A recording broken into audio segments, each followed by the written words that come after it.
Boa noite a todos, boa noite a todas, bem-vindos e bem-vindas ao terceiro episódio do Pro Rio Virar a Maré. No último episódio, 15 mil internautas assistiram e compartilharam. Estamos crescendo e se você não viu ainda, dá para acompanhar nas redes do Pessoal Carioca, tanto no Facebook quanto no YouTube. E, gente, agora faltam 11 dias para a eleição. 5 milhões de cariocas vão às urnas para decidir os rumos do Rio de Janeiro e votar é fundamental. Quando a gente não vota, não debate, não participa, acontece coisas como a eleição de Trump, Bolsonaro e Crivella. Isso faz o povo sofrer. Aumenta a exploração sobre os pobres, o racismo, o preconceito, a LGBTfobia e tantas formas que impõem sofrimento às pessoas. Não queremos isso. Portanto, reta final, vamos compartilhar a esperança, vamos para cima. E hoje eu tenho a alegria de receber duas pessoas com trajetória, com coragem, com coerência, jovens ativistas, com uma energia transformadora. David Miranda, deputado federal pelo nosso partido, o PSOL, e Mônica Benício, que é candidata a vereadora aqui no Rio de Janeiro esse ano. O programa já está sendo lindo, a energia está maravilhosa aqui. David, boa noite, seja bem-vindo, meu amigo. Um minutinho aí para sua saudação inicial. Obrigado, Henrique. Boa noite, Mo, né, que a gente já é muito conhecido como casal perfeito que existe hoje em dia aí, pela nossa amizade histórica, né? Boa noite a todas e todos. É muito bom estar participando desse espaço para falar sobre a importância dos LGBTI+, na política hoje em dia, e principalmente a potência que isso simboliza para toda uma população que é subjugada, colocada à margem, ridicularizada e assassinada a cada 16 horas existe um assassinato. Então, é muito importante a gente ter um espaço no partido aberto para discutir isso e falar abertamente sobre candidaturas assim e sobre políticas LGBTI+. David, bom ter você aqui com a gente. Mônica, um prazer enorme te receber. Você sabe do carinho que eu tenho por você. Desde que você chegou, a energia aqui nesse lugar já mudou e melhorou. Sua presença é sempre muito marcante.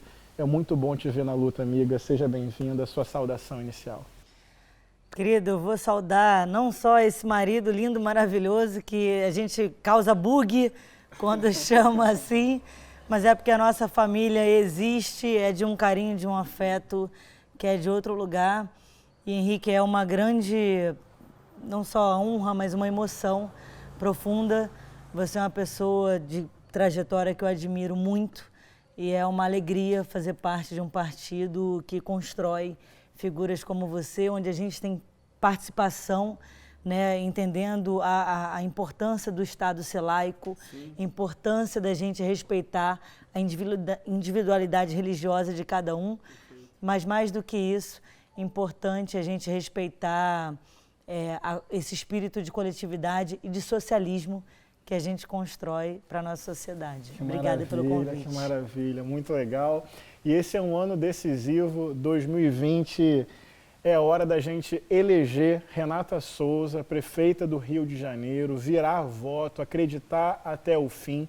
E eu quero convidar você a acompanhar as redes do Pessoal Carioca, mirar aí a câmera do seu celular para o QR Code que está aparecendo na sua tela ou entrar direto no site pessoalcarioca.com.br. Lá você vai ter mais informações sobre Renata e vai ter também informações sobre nossas candidatas e os nossos candidatos à Câmara de Vereadores aqui do Rio de Janeiro. Lá você encontra a biografia, as bandeiras de luta, as pautas específicas e também tem acesso às redes sociais da nossa nominata, candidatos e candidatas. Dia 15 de novembro, vote pela democracia, pela cidadania, pelo respeito à diversidade, à luta antirracista, pela beleza da diversidade sexual, vote pela paz, vote pelos trabalhadores e trabalhadoras, vote 50, vamos juntos.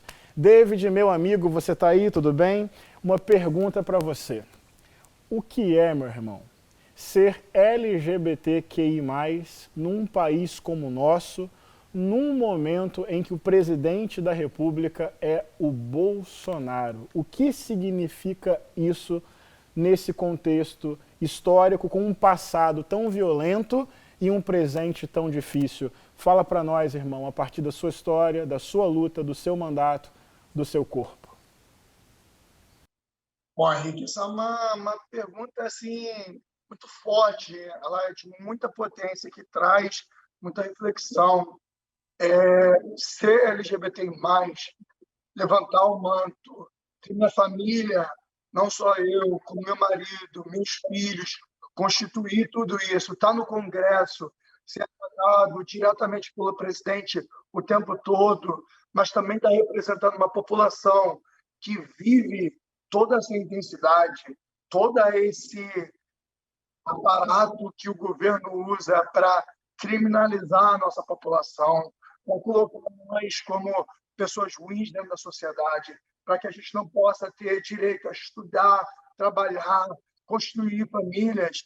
É um momento muito, muito ruim e complicado, mas, ao mesmo tempo, Henrique, eu acho que a gente consegue demonstrar que cada vez mais os LGBTs, estando nessas posições, não só porque o capitão mostrar a gente em capa de revista, em filmes, em todas as situações, mas principalmente nos lugares de poder, onde a gente consegue estar ali representando essas pessoas, formatando leis, falando sobre as suas vidas, falando sobre os assassinatos, falando sobre todas as políticas públicas que a gente precisa criar em torno, não só para proteger, mas também para dar dignidade a toda essa população, é de extrema importância.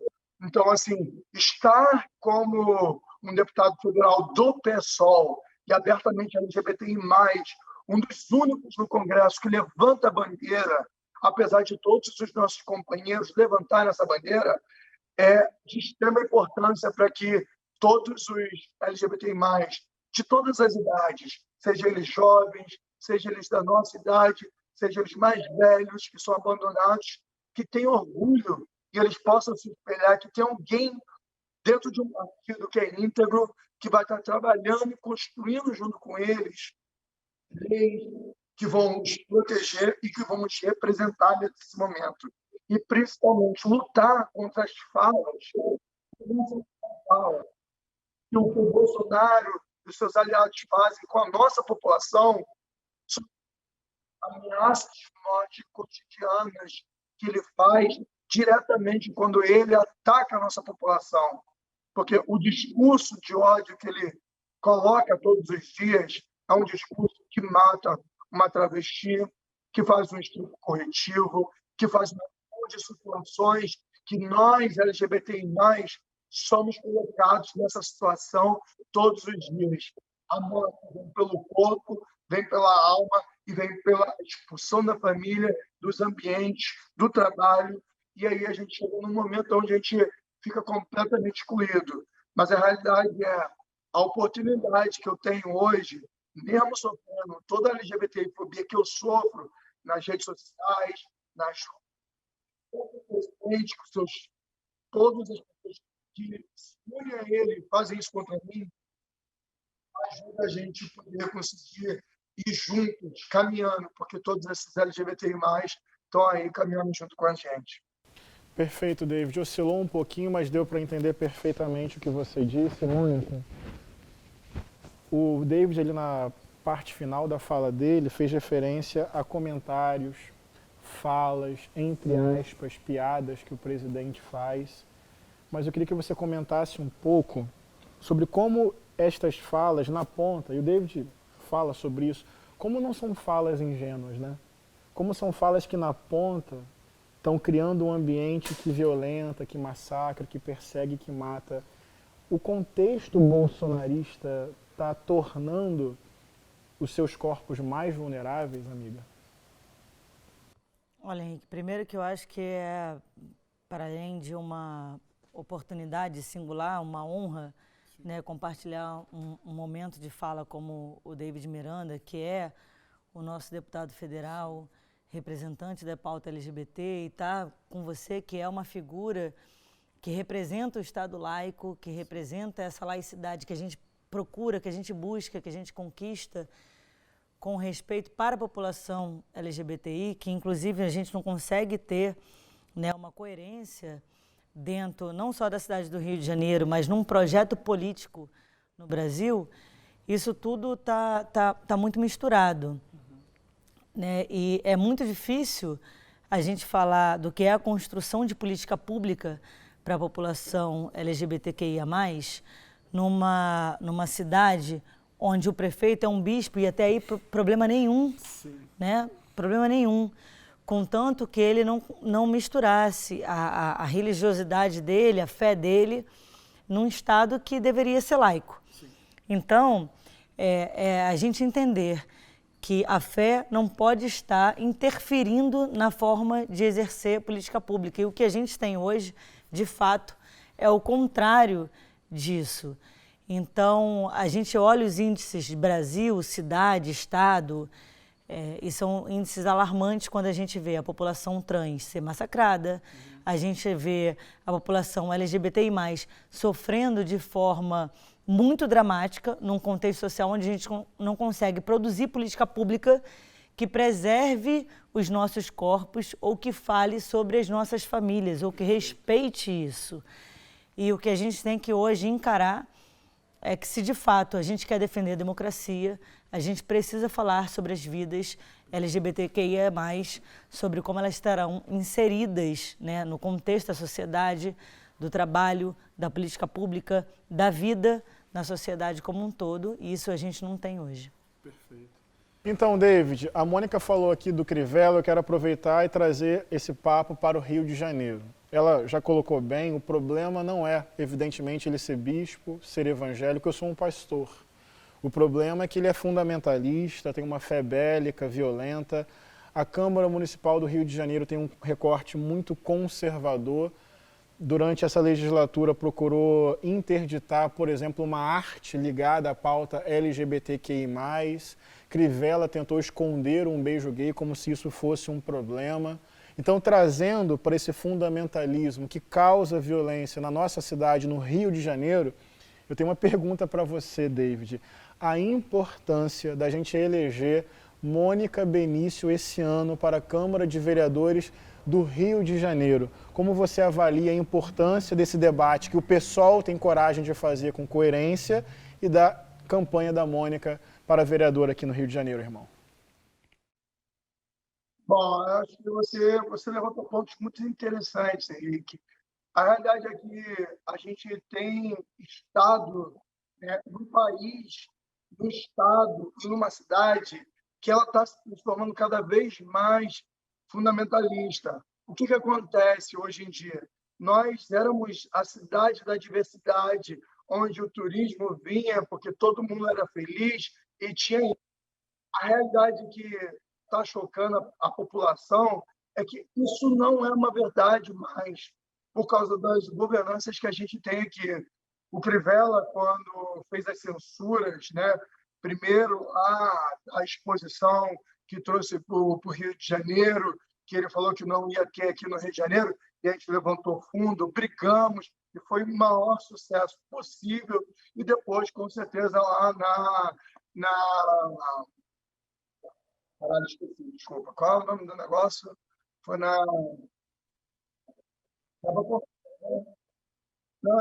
do livro. Bienal do livro. Posso voltar só da parte da Bienal, gente? Tá. E quando também o Crivella fez a censura lá na Bienal, né, daquela QG de um anime que não tinha problema nenhum. Mas, se a gente for mais fundo sobre quais são as políticas que acontecem no Rio de Janeiro, antes de eu e Marielle estar representados na cidade do Rio de Janeiro, a gente nunca teve uma representação realmente de LGBTI+, na cidade que se chama da cidade de diversidade. As diferenças por mais que a gente tenha amigos, companheiros de partidos, pessoas que estão empenhadas com a luta LGBTI+, elas não têm a vivência, o sofrimento, a história e o compartilhamento que a gente sente na nossa vida. É de extrema importância que a gente tenha LGBTI+.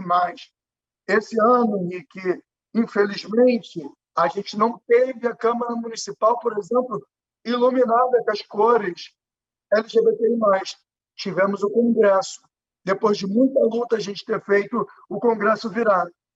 Para a maioria dos heterossexuais, pode parecer que é uma coisa muito banal só iluminar um lugar de poder com as cores do arco-íris. Mas você não tem noção de quanto eu chorei e quantos LGBTs no país inteiro choraram por isso. As políticas públicas que a gente vai construir e vai construindo com as pessoas da cidade, vai criando um espaço que elas se sentem pertencentes. A Mônica Benício é uma das maiores provas disso. Era uma mulher negra, favelada, que estava ali com o seu corpo, e também era uma mulher que tinha um relacionamento lésbico, que estava ali lutando por todos os LGBTI+ na cidade do Rio de Janeiro. Ela foi interrompida porque ela foi assassinada no meio do seu mandato. E a Mônica fazendo uma continuação de história, de projeto, nesse espaço de poder, nesse espaço de visibilidade para todos nós LGBTs, não é uma coisa simples. É uma coisa que os LGBTs do Rio de Janeiro vão sentir no coração que uma história não foi nada. Ela continua a ser contada, ela continua numa trajetória, ela continua sendo construída, ela continua indo em frente. Porque mais que assassinam nossos corpos, nossos irmãos, nossas irmãs, todos nós, a gente continua levantando e arrumando energia para colocar os nossos, para poder falar pela gente, para passar a lei pela gente nos lugares de poder. E isso nunca vai mudar. Porque essa é a história que todos nós, LGBTI+, na cidade do Rio de Janeiro e no país inteiro, estamos contando a nossa própria história. E essa história vai ser contada com a Mônica Benício, na Câmara dos Vereadores da cidade do Rio de Janeiro. Obrigado, David. Mônica, queria que você falasse um pouquinho mais, a partir do que o David colocou, sobre esse impacto do fundamentalismo religioso na vida das LGBTI+. Eu acho que você foi tão sensível e generosa quando você primeiro não generalizou, não localizou o problema na experiência religiosa, mas no fundamentalismo que, por exemplo, o prefeito Crivella representa. O quanto o fundamentalismo provoca esse sofrimento e às vezes até violência e morte para LGBTI+, amiga? Henrique, eu acho que o maior problema não está nem na questão do fundamentalismo em si. Está em a gente conseguir produzir hoje ainda uma sociedade que não sabe o que significa laicidade. Okay. Porque o que acontece?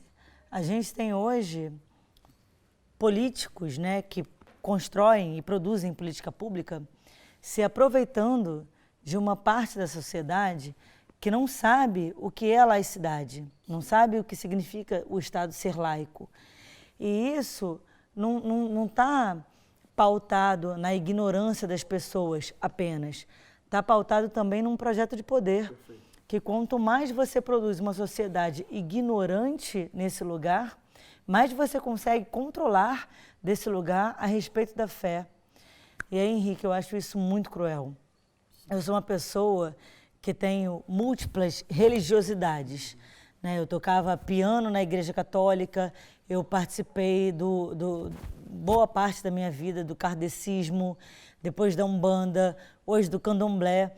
E eu tenho uma admiração profunda por religiosidade, de coisas que curam, que cuidam e que querem preservar o bem, seja da nossa energia, seja do que a gente quer produzir para a sociedade. E o que eu fico preocupada é a gente hoje produzir, né, ou não só produzir, mas conservar políticos que utilizam a fé como um instrumento de manutenção de uma ordem através do controle da fé das pessoas.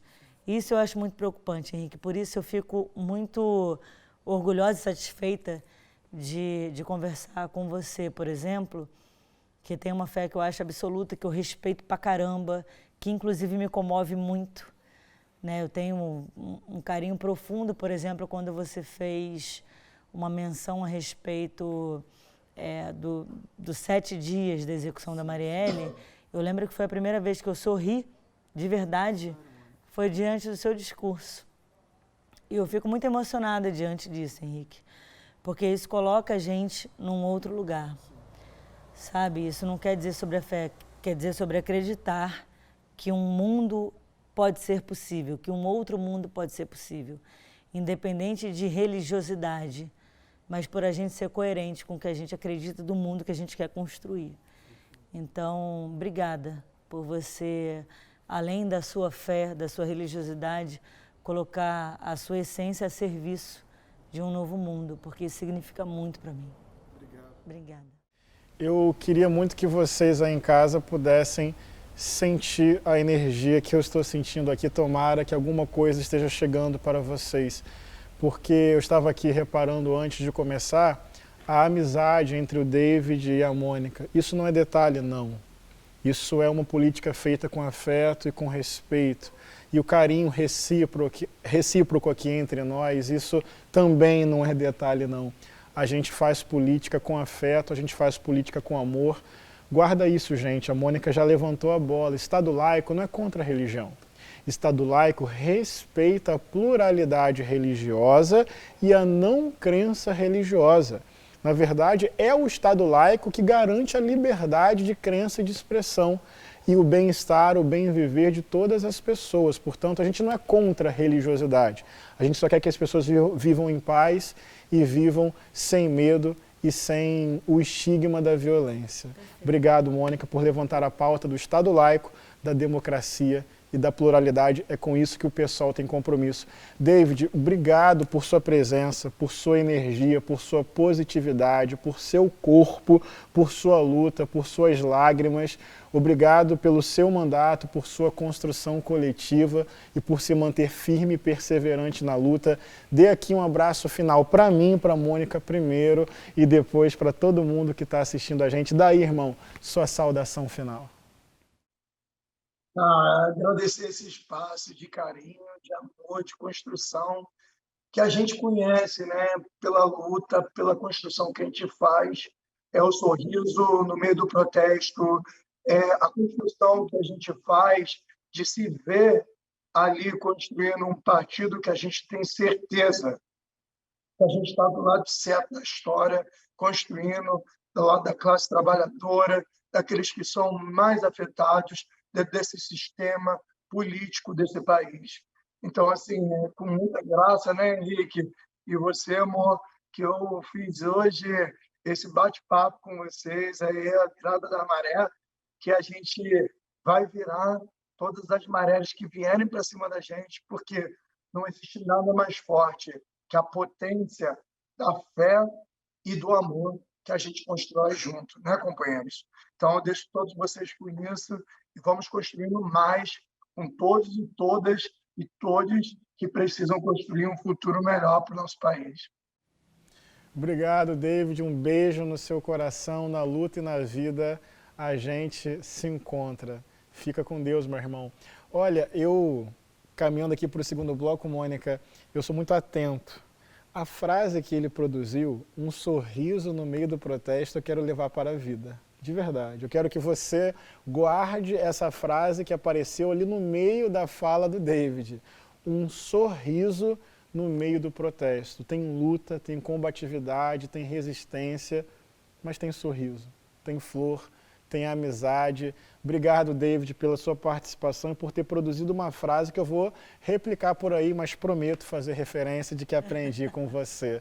Olha, gente, a gente vai para o segundo bloco, mas eu preciso lembrar você de acompanhar a gente nas redes sociais do Pessoal Carioca.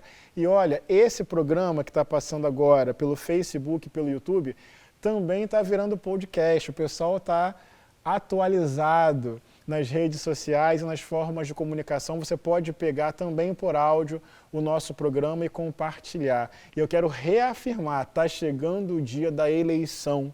E votar 50 é votar contra o bolsonarismo, contra o fascismo, contra o racismo, contra o preconceito que afeta a diversidade sexual. Votar 50 é votar pela renda básica, pelo direito dos trabalhadores e das trabalhadoras da cidade do Rio de Janeiro. Portanto, vem com a gente está crescendo e tem condições de eleger uma bancada, mais uma bancada na Câmara de Vereadores, belíssima, potente, combativa e plural. E colocar Renata Souza lá. Eu acredito, vem crescendo, a campanha tá bonita, tá se multiplicando, tá com raça, brilho, combatividade e muita coerência, né? Porque já faz tempo que a gente vem denunciando as máfias que exploram o povo do Rio de Janeiro.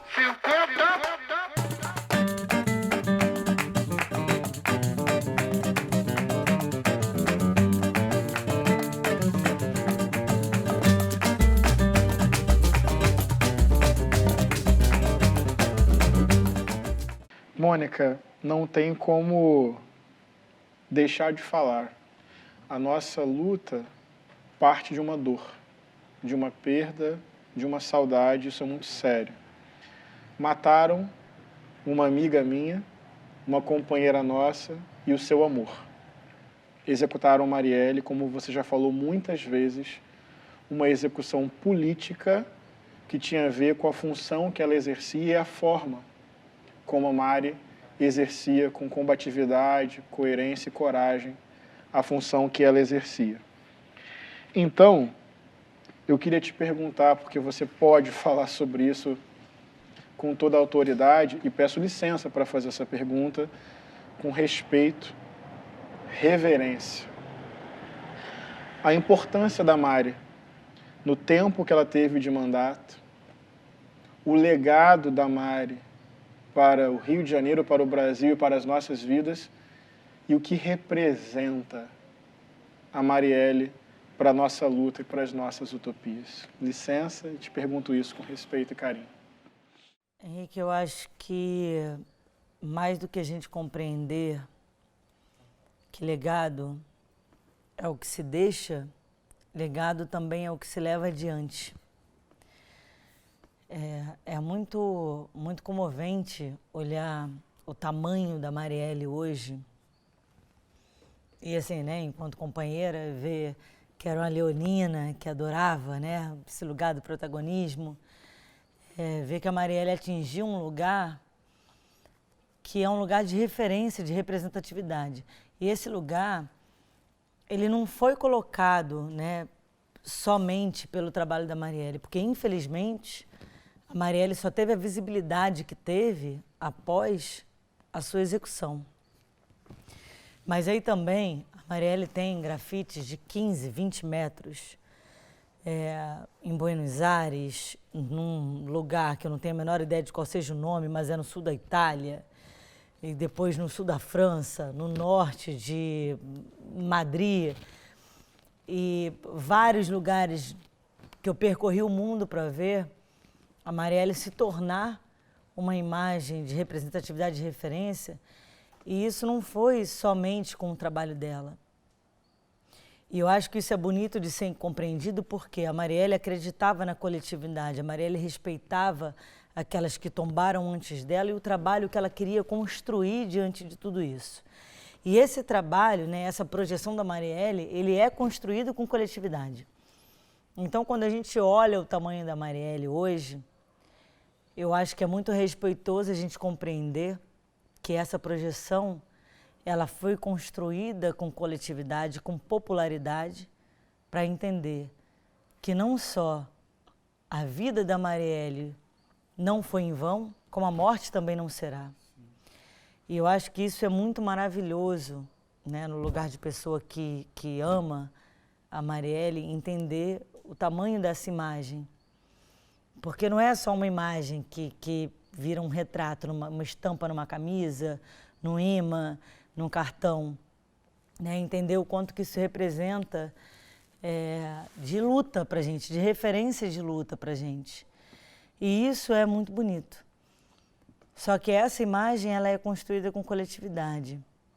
A Marielle era uma mulher negra, favelada, que foi eleita desse lugar, dizendo: eu, mulher preta da favela.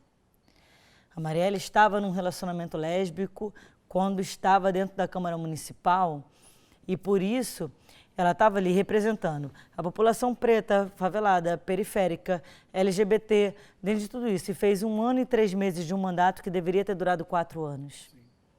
A Marielle deveria estar disputando a reeleição nesse momento. E a gente tem um Estado hoje que é capaz de dizer que tem um grupo que pode executar como forma de fazer política, porque a gente não responde quem foi que mandou matar a Marielle num crime político. Então não é sobre esquerda e direita, né? Não é sobre você gostar ou não das pautas da Marielle, é sobre barbárie e democracia. É disso que a gente está falando. E ter essa discussão hoje, ela é fundamental para a gente entender que projeto de cidade que a gente quer, que projeto de país que a gente quer. Numa cidade onde a política bolsonarista nasce do esgoto mais profundo, mais perverso e mais nojento da sociedade, a gente tem a oportunidade de pegar essa política nojenta, enterrar ela no esgoto de onde ela não deveria ter saído. E como é que a gente faz isso, Henrique? Como é que a gente faz isso num povo tão desacreditado da política? E a descrença dessa população é projeto de poder. Matar Marielles na sociedade é projeto de poder. Não responder assassinato de Marielles na sociedade é projeto de poder. E de que lado da história a gente quer estar? Qual é a política que a gente quer produzir? Que cidade que a gente quer disputar? A cidade de hoje diz que bolsonaros que produzem política pobre, pautada no ódio, sem nenhum apreço por política pública que preze a saúde da população, é algo que pode ser reverberado. Ao mesmo tempo, lutar por justiça por Marielle não é lutar pela democracia, mas é lutar por uma política de esquerda. Pode ser também. Uma mulher foi brutalmente assassinada. Uma mulher não chegou em casa para jantar, na configuração da sua família. Uma mulher foi brutalmente assassinada e não terminou o seu mandato, que foi democraticamente conquistado, com quase 50 mil votos. De que democracia que a gente está falando? De que manutenção que a gente está falando? Uma mulher preta não é assassinada de forma gratuita. Ela é assassinada como projeto de poder, como manutenção de um projeto de poder. De que lado da história você está quando você cobra ou não justiça por Marielle? E eu tenho a alegria de estar do mesmo lado que você, Mônica, na luta pela democracia, pelos direitos humanos, pelo povo pobre, trabalhador do nosso país e seguindo adiante. Obrigado pela sua escolha de perseverar e de seguir adiante, conforme você falou, legado é mais do que memória. É memória, mas também é a atualização permanente daqueles e daquelas que nós amamos, inclusive da nossa Marielle. E continuando um pouco nessa pauta do Rio de Janeiro, a gente sempre fala que o Rio é um laboratório de muita coisa. Laboratório do grande capital, a gente lembra da gestão do Eduardo Paes, da especulação imobiliária, dos mega eventos, aprofundando a desigualdade socioespacial que você conhece e debate bem como urbanista, arquiteta, as remoções, os desabrigados e por aí vai. E também laboratório do fundamentalismo religioso, da necropolítica com Crivella. Mas é também laboratório de resistência, da juventude, da negritude, da periferia, da favela, da cultura, das mulheres, das LGBTQI+. E para mim você aparece assim, como laboratório e gestação permanente de resistência. Queria que você falasse um pouquinho disso, dessas resistências. A gente já sabe do laboratório do grande capital, a gente falou aqui um pouco do fundamentalismo religioso do Crivella. Agora, o que é experimentado como alternativa e potência como inauguração de um novo Rio de Janeiro. O que você, como alguém que também vem da favela, arquiteto, urbanista, lésbica, militante, o que você, no teu corpo, na tua campanha, nos teus coletivos, está vendo aí como florescimento de resistência? O Rio também é laboratório de resistência, né? Eu acho que não só também, Henrique, mas principalmente, né, é olhar para essa cidade e entender a nossa capacidade, não só de resistência, mas de resiliência. Eu sou uma mulher que sou nascida e criada na favela da Maré, e eu sou uma mulher lésbica, enfim, que fiz psicologia antes, depois arquitetura e urbanismo, mas é muito diferente você ser uma mulher lésbica, uma mulher branca, lésbica, na favela da Maré, e uma mulher branca, lésbica, no Leblon. Tá. A gente está falando de mundos completamente diferentes. Mas, na minha alçada, né, de arquiteto urbanismo, quando eu falo sobre o direito à cidade, sobre disputar a cidade para que a gente tenha uma cidade inclusiva para todos os corpos, a gente precisa falar sobre a diversidade, né? E uma cidade que seja diversa, mas que não esteja dispersa, que é o nosso mote também do feminismo, é entender que o corpo da mulher, né, uma cidade segura, passará principalmente pela segurança do corpo da mulher. Então, como é que a gente consegue construir isso, né? Qual é a política pública que a gente consegue construir isso? Como é que a gente fala, por exemplo, de saúde pública? Como é que a gente vai falar de segurança, né, de saúde para as mulheres, para uma cidade inclusiva, se a gente não estiver falando de saúde que inclua os homens trans e pessoas com útero tendo acesso à saúde de qualidade numa sociedade que é extremamente LGBTfóbica, que é extremamente machista, que é extremamente misógina, que odeia mesmo o corpo da mulher. Eu acho que o governo bolsonarismo ele expressa muito esse ódio, né, ao corpo da mulher, a essa política pública que pode ser voltada para as mulheres. Isso vai reverberar na população LGBT, na população negra, periférica, quilombola, ribeirinha e tudo mais que a gente consegue atingir, porque o governo Bolsonaro representa a política fascista que tem como projeto de poder a política do ódio e da exclusão dessa tomada de sociedade que a gente trabalha para poder acontecer. Então, isso é uma questão. A outra questão de como a gente deve trabalhar isso para dentro da cidade é olhar as sensibilidades, né? Eu acho que não é à toa que o jingle da Renatinha, né, da nossa Renata Souza, diz que a gente não tem que ter saudade do ex, né? Esquece o ex. Porque o Eduardo Paes fez projetos com uma outra qualificação econômica, inclusive, e hoje a gente tem um Estado tão falido, uma prefeitura tão falida, tão adoecida, que a gente até vislumbra ter saudade daquele momento que foi absolutamente violento contra nós. E a gente considera isso uma possibilidade. E aí, Henrique, eu vou trazer para você um lugar que é muito desconfortável, talvez para vocês homens, que é para a gente falar sobre o estupro. Porque a gente teve agora o caso da Mariana Ferrer, que a gente vê um Estado profundamente adoecido, culpabilizando, né, legitimando a culpa no corpo da vítima.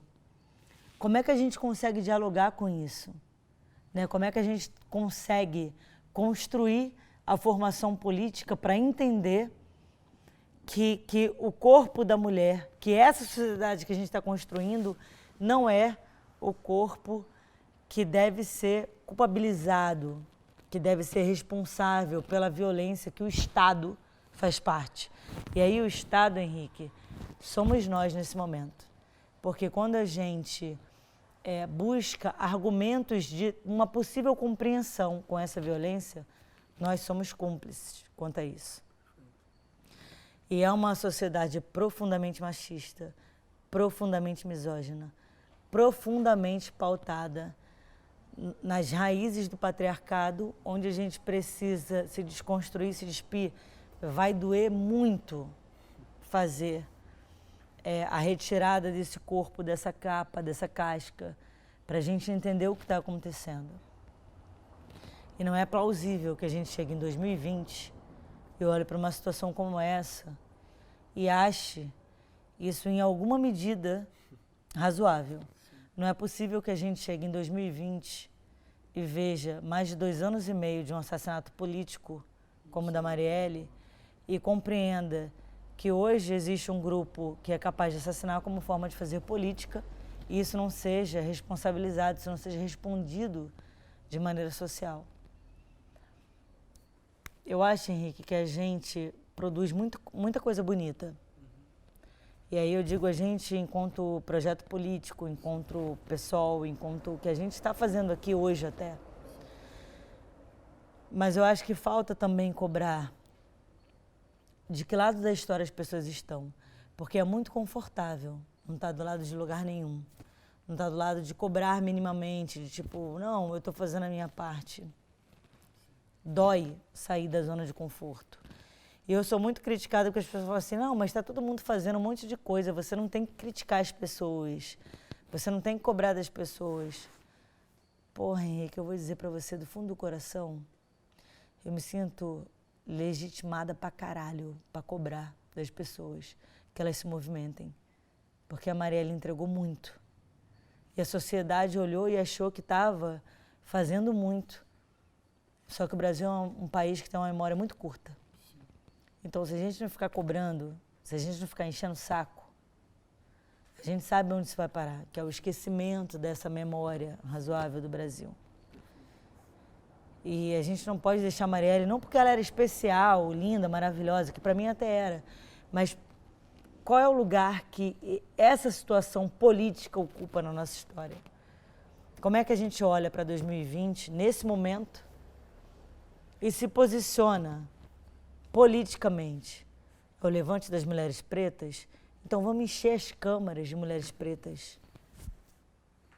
É a viúva da Marielle que está se colocando, então vamos fazer a viúva da Marielle explodir de voto para responder isso. É uma política de esquerda que a gente quer fazer, então vamos colocar todos os nossos companheiros de esquerda. São 51 cadeiras dentro da Câmara Municipal do Rio de Janeiro, só 7 são mulheres. E a Damares está aí para provar para a gente que não basta ser mulher. Tem que disputar um lugar específico. E a gente está na luta e somos companheiros e a gente está produzindo isso aqui porque a gente acredita que um outro mundo é possível. Perfeito. A gente resiste, a gente insiste, a gente existe e cria o futuro junto. E eu convido você a construir com a gente, nem o amigo do Cabral, nem o amigo do Bolsonaro, nada de saudade de tempos caóticos. É possível construir um Rio de Janeiro de justiça social, de cidadania, de renda básica, de respeito à diversidade, de garantia à habitação, de educação pública, de saúde pública, tanta coisa bonita. A gente resiste, mas a gente também propõe, inventa esse Rio de Janeiro novo, coletivamente. E eu queria te perguntar sobre isso. Você decidiu, e eu agradeço por essa decisão, de se candidatar à Câmara do Rio de Janeiro. Obrigado por se colocar nesse lugar, ter essa coragem, e você vai entrar lá e a gente conta com cada um e cada uma de vocês para uma votação expressiva e histórica. Faz muito sentido e é necessário. Eu queria saber 2 coisas. Por que dessa decisão, que eu agradeço muito, e por que você escolheu o PSOL como uma legenda para expressar a sua militância e expressar essa candidatura? Eu também agradeço por isso. Então, eu vou de trás para frente, Henrique. Beleza. Eu escolhi o PSOL me escolheu, porque primeiro, desde a minha origem de militância, né, que era para os bastidores e não para frente dos holofotes, sempre foi um partido pelo qual eu comecei a militar. Em 2006, quando eu fiz parte, né, da fundação do núcleo do Pessoal pela Maré, que tinha a Renatinha, que tinha a Marielle, a gente estava construindo a primeira campanha do Marcelo Freixo. E o PSOL foi o primeiro partido que eu acreditei que eu podia participar. Nenhum outro antes tinha, enfim, me seduzido ou me interessado de alguma maneira. Isso era uma questão.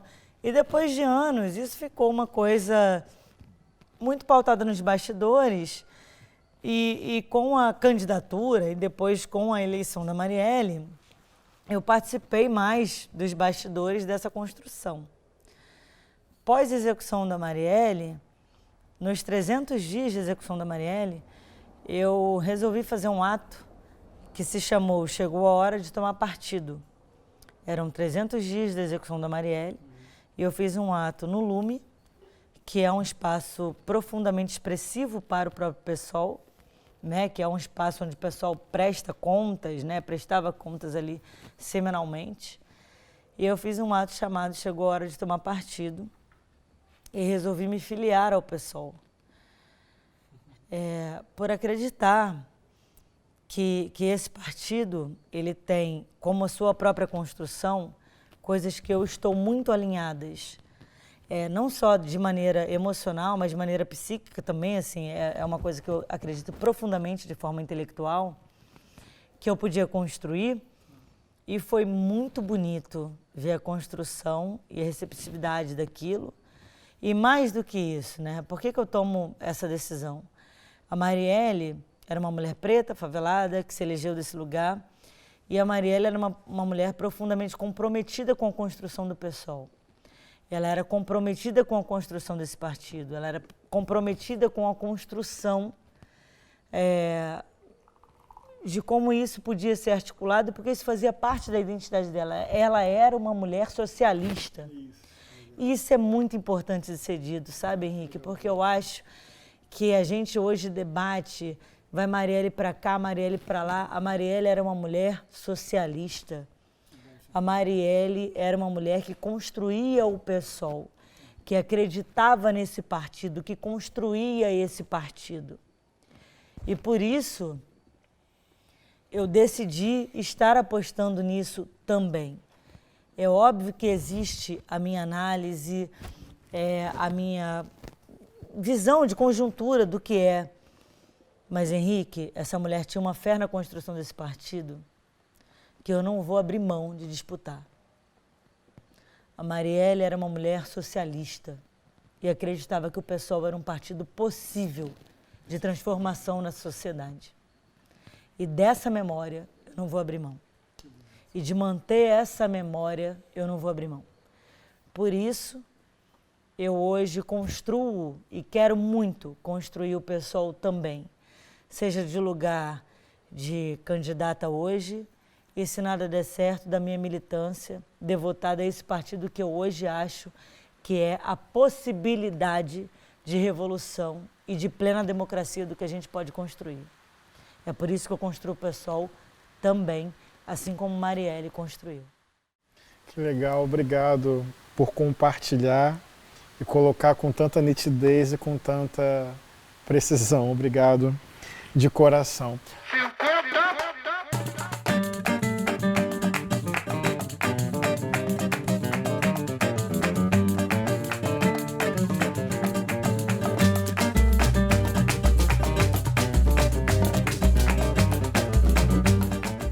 Nós do PSOL temos uma tarefa histórica de denunciar as injustiças, mas também de anunciar novos caminhos. E a gente tem acúmulo político construído coletivamente sobre isso. Eu queria, Mônica, que você falasse um pouquinho sobre isso. As propostas que o seu mandato carrega para um Rio de Janeiro de justiça, de solidariedade, de diversidade, essa parte propositiva, que a gente quer pautar a política pública para interferir na vida das pessoas positivamente. Queria que você falasse um pouquinho sobre esse campo de anunciação de um novo Rio de Janeiro a partir das nossas propostas.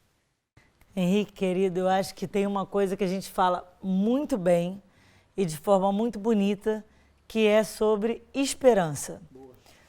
Nada mais perigoso para o fascismo do que uma população com esperança, do que um povo com esperança.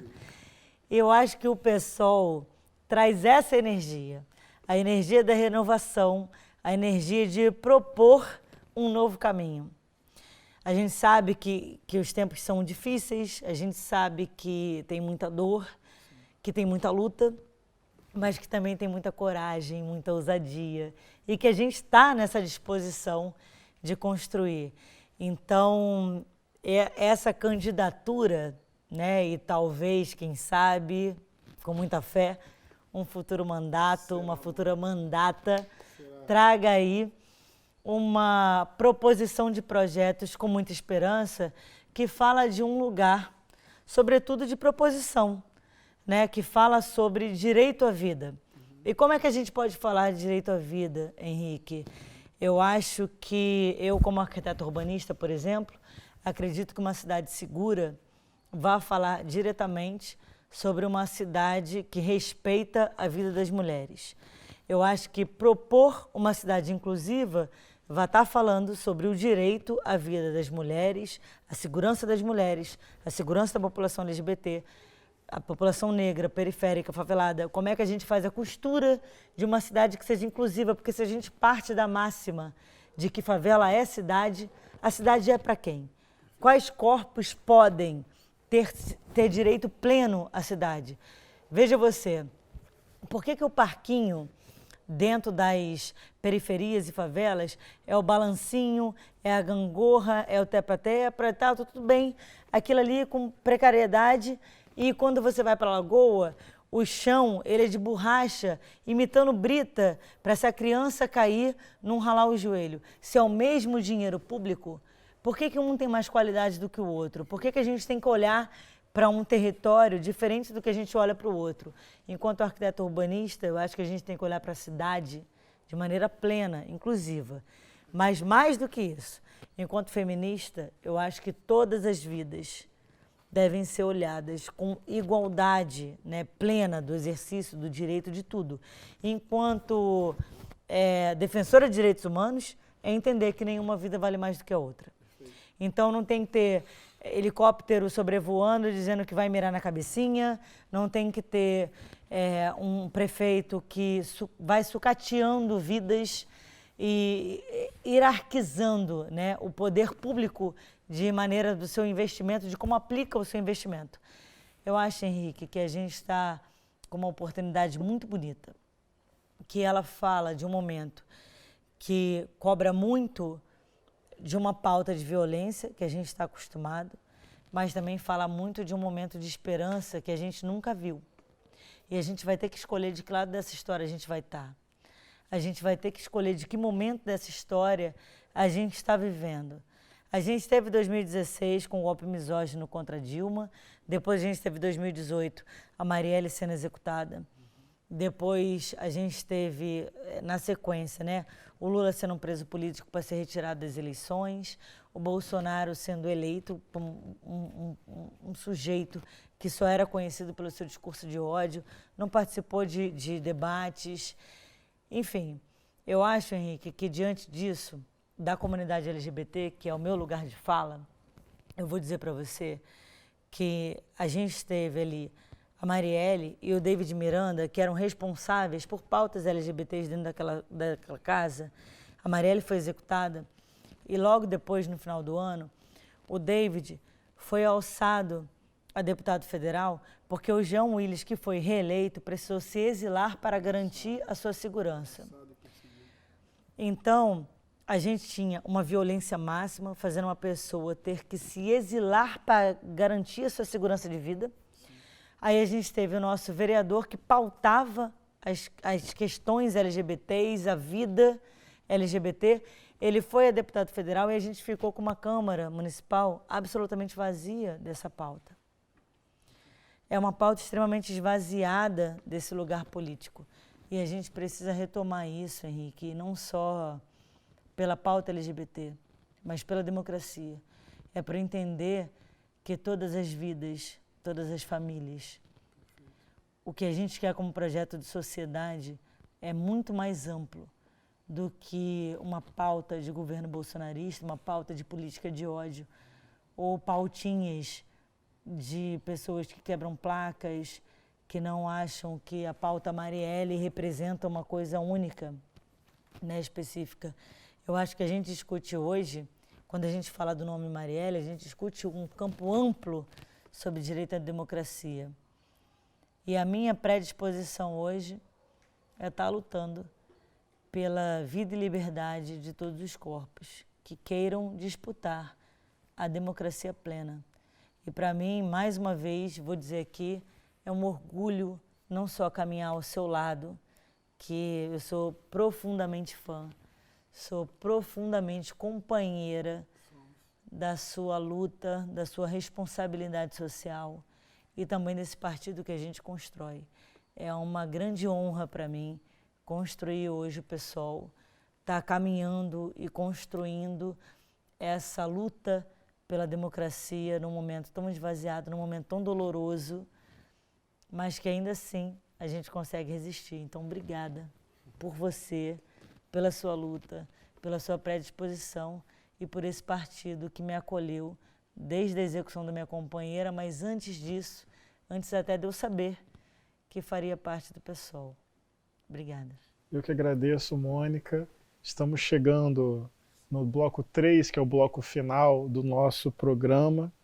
E como foi colocado aqui, tem a capacidade de elaborar a denúncia e a capacidade de pensar políticas públicas e legislações em favor da vida, da dignidade humana, da democracia, da cidadania, do respeito à diversidade, da defesa de quem mais sofre e é alvo de múltiplas violências na cidade do Rio de Janeiro.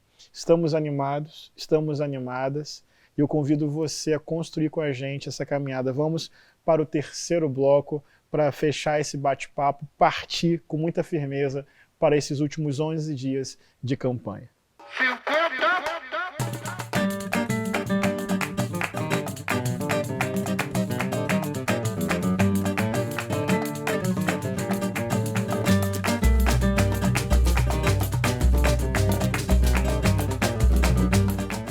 Bem, pessoal, chegando aqui ao fim do nosso programa, convido você a chegar junto com a gente até o fim, mas eu tenho duas perguntas assim para te fazer, Mônica. Tempos estranhos, pandemia, a gente faz uma campanha com responsabilidade, cuidando da nossa saúde, a saúde das pessoas. Como as pessoas podem se envolver e participar da sua campanha? Essa é a minha primeira pergunta. Faltam 11 dias e é fundamental chegar junto para a votação ser lá em cima, como a gente acredita que vai ser. E a segunda e a última pergunta é a importância histórica de eleger Renata Souza prefeita do Rio de Janeiro.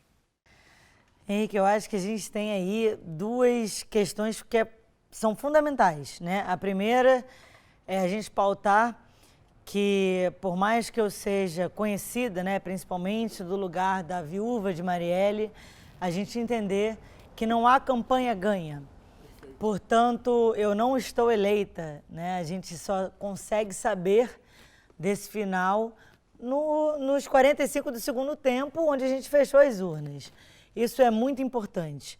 Então, não caiam na ilusão do a Mônica já está eleita e, por isso, vamos recalcular o voto e tal, porque, para além disso, né, para além de estar eleita, em nome da memória da Marielle, é fundamental, Henrique, que a gente tenha uma expressividade de voto muito grande para a gente responder nas urnas de forma democrática contra, né, essa política bolsonarista, essa política de ódio e a favor de uma justiça por Marielle. Isso é fundamental.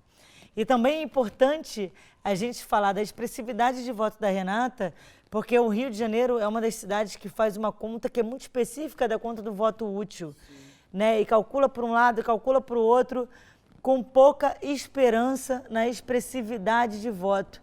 E a gente não pode, gente, desperdiçar a oportunidade de votar numa mulher preta favelada, que é doutora, que está ali construindo a maior parte da sua vida, inclusive dentro das pautas de direitos humanos, que foi companheira da Marielle, que foi companheira do Marcelo Freixo, na sua maior parte de militância política.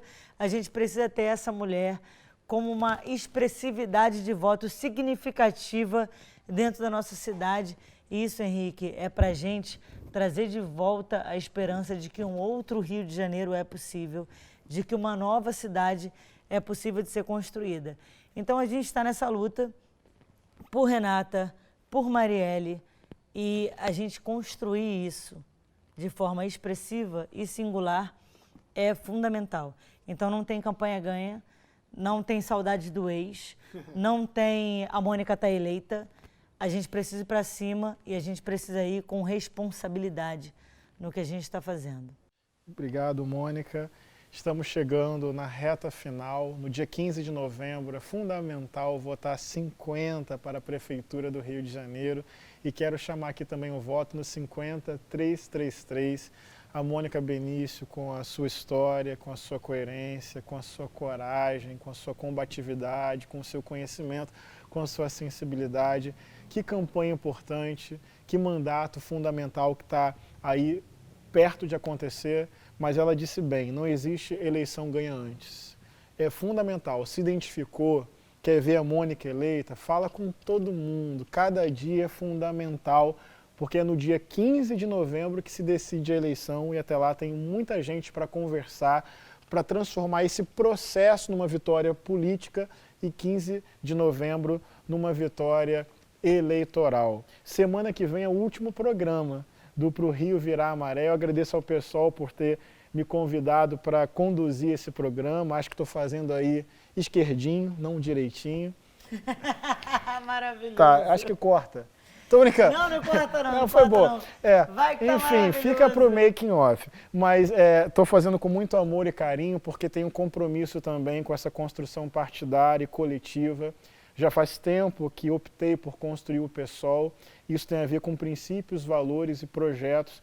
E confio muito na nossa construção, não sozinhos, mas com o povo, na luta, nas ruas e também nas urnas, dia 15 de novembro. Convido você a pegar a câmera do seu celular, apontar para o QR Code que está aparecendo aí na sua tela ou ir direto lá, psolcarioca.com.br, para conhecer mais dos nossos candidatos e candidatas e da nossa candidata a prefeita Renata Souza e o IBES, nós juntos, propondo um Rio de Janeiro de justiça, paz e de solidariedade. Mônica, obrigado pela sua presença. Eu queria que você desse agora uma saudação final para todo mundo que está nos acompanhando. Henrique, a minha saudação final é dizer do fundo do meu coração o quanto que eu sou agradecida de fazer parte de um partido, de uma construção que tem alguém como você, como uma figura que constrói, que é fundamental para isso.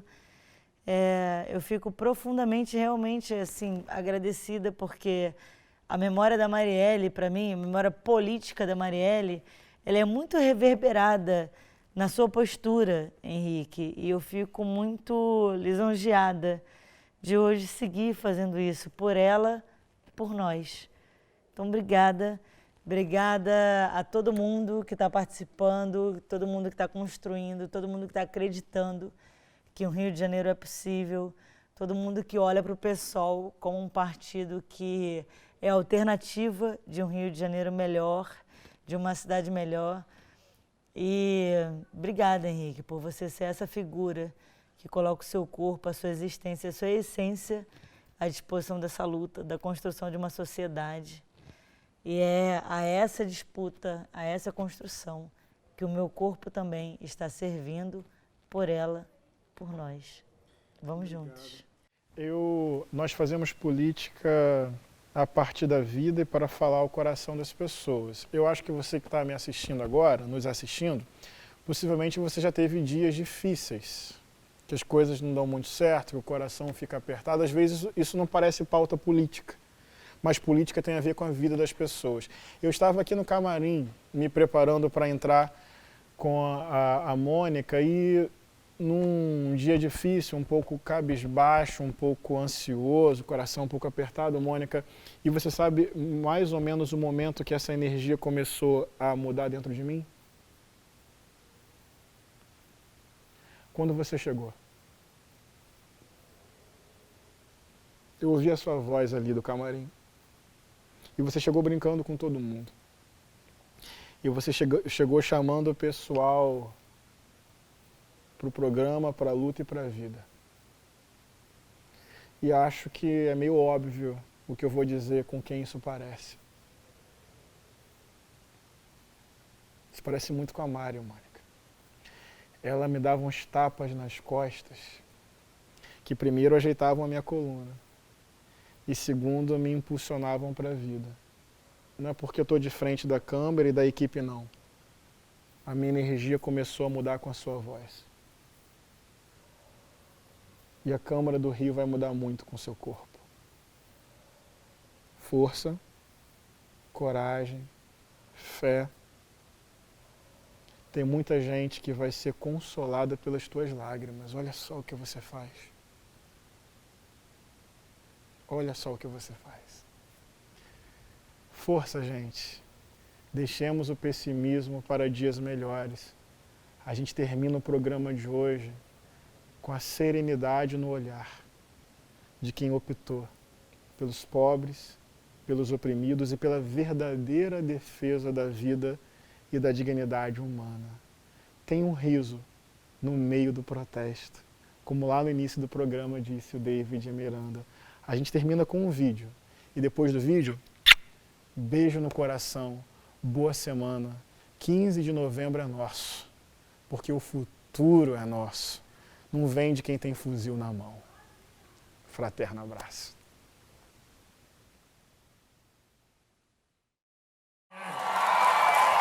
Nós estamos vivos e o sonho permanece. Eu quero reafirmar com todo amor e respeito: Vela, Malafaia e companhia matariam Jesus hoje. Eles não controlam a fé. Eles não controlam esse povo preto. Está de pé o sonho por um país em que os negros não sejam culpados até que se prove o contrário. O sonho de um país em que as mulheres derrotem de vez o machismo. O sonho em que seja justa toda forma de amor. O sonho em que nenhuma criança vai passar fome, que não haverá latifúndio, não haverá desigualdade social, não haverá ricos nem pobres, porque a justiça vai fluir. Porque chega, negros não voltarão para a senzala, LGBTs não voltarão para o armário, mulheres não voltarão para a submissão, e os nossos sonhos não vão ficar no caixão, porque eles estão vivos. Nós somos a semente, nós somos o futuro, nós somos a revolução.